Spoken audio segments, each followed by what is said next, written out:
Claudia, you've been teaching here for 15 years. Have been. How has the place changed? Both the city and the student body have vastly changed.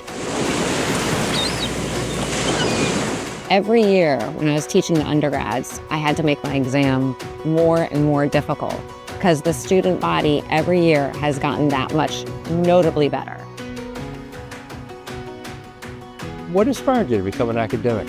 As an undergrad, I studied economics and psychology, and lo and behold, found this field called behavioral decision making, which really is a combination of economics and psychology. You get to study how people make decisions. I love it. How do you bring your research into the classroom for students? We involve the undergrads by actually having them participate in studies, and that's a nice way for them to get exposure to what we're studying.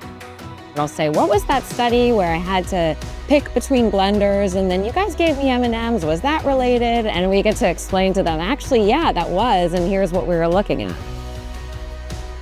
Now, how has the rise of AI influenced your teaching? It's a fantastic tool, but there has to be human oversight.